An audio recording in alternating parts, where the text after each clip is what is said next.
Hello, I'm Badani Arya. In this presentation for my new course, Bookkeeping Essentials, this is lecture 4, Classification of Accounts. People think that accounting for a small business is easy. That is to calculate the income, deduct the total expenses, the leftover is your profit, and your asset, that is your asset. But that's not the proper way of accounting, and you need to give detailed information to investors, bankers, and your customers to rely on your services or products.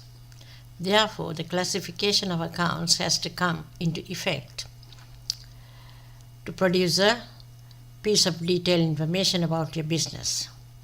That leads you to create different kinds of accounts, such as debts, revenue, and assets, to give you more details about your company to lenders and investors and the public.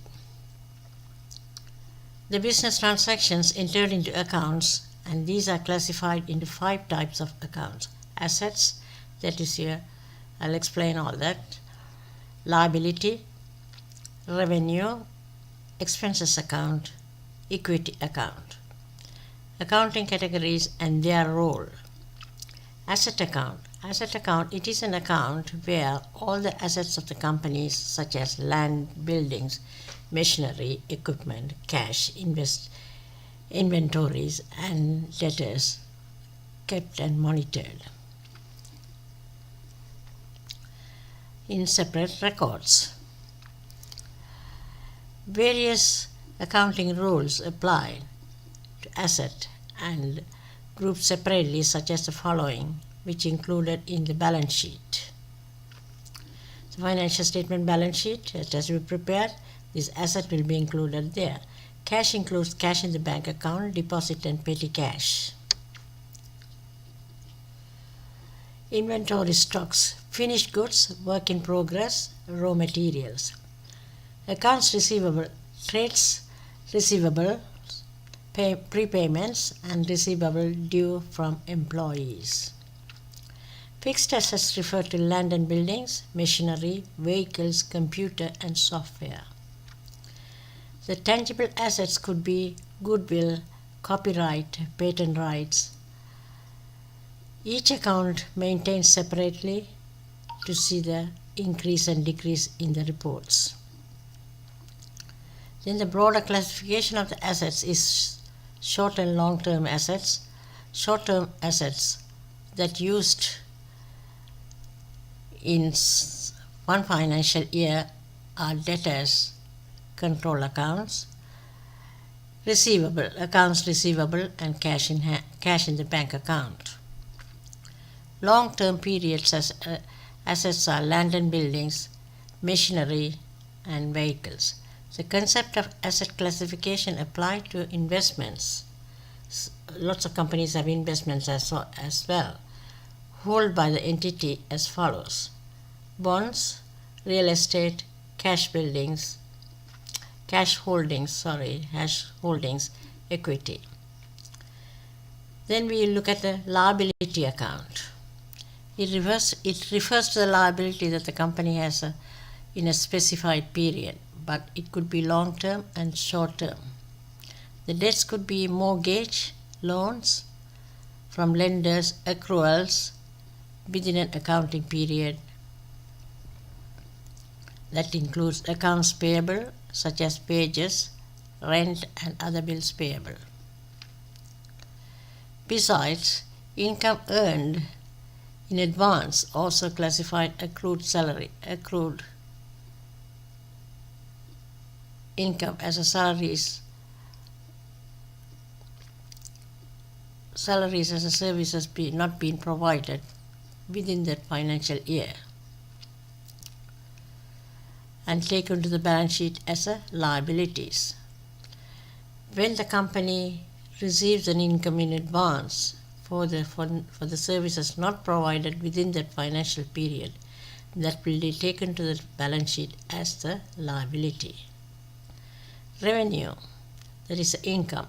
It refers to the income received during the stipulated accounting period and also items like prepayments made by your business and accounts receivable. Accounts receivable, when taken to the balance sheet as a short-term asset, means goods have been delivered or services but the payments not received. If a company has an investment in another company, the income received classified as dividend income. Expenses account. All the expenses that is incurred on behalf of the business for operation of the day-to-day task, productions and all that refers to as salaries, marketing and all the purchases for the business. Expenses incurred during a financial period but not paid by the company will include in the financial statements as assets payable.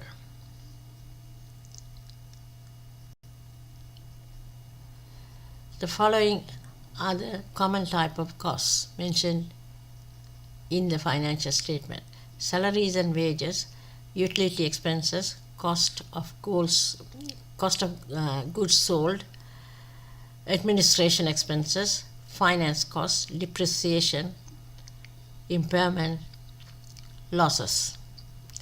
Equity account. Equity account means the owner of the business has a certain amount of interest in the business. That is, the leftover profit is the equity for the owner. Equity means the owner's interest in the business, and it's referred to as assets minus the liabilities. That's a net one. The balance in the capital increases when more capital introduced and also the company makes a profit. The capital account will increase. Whereas the amount in the capital account decreases when withdrawals are made and if the company makes a loss, so the capital will decrease. In the case of small business, a single capital account is set up known as the owner's capital account. In a sole proprietorship, when cash or assets taken by the owner, it is classified as the drawings and decreases the capital account. So the capital account will go down, but the owner will have the drawings. But that will be the posting at the end of the financial year. I hope you understood this classification of accounts. Thank you for listening to my presentation. Thank you. I'll see you in the next lecture. Thank you.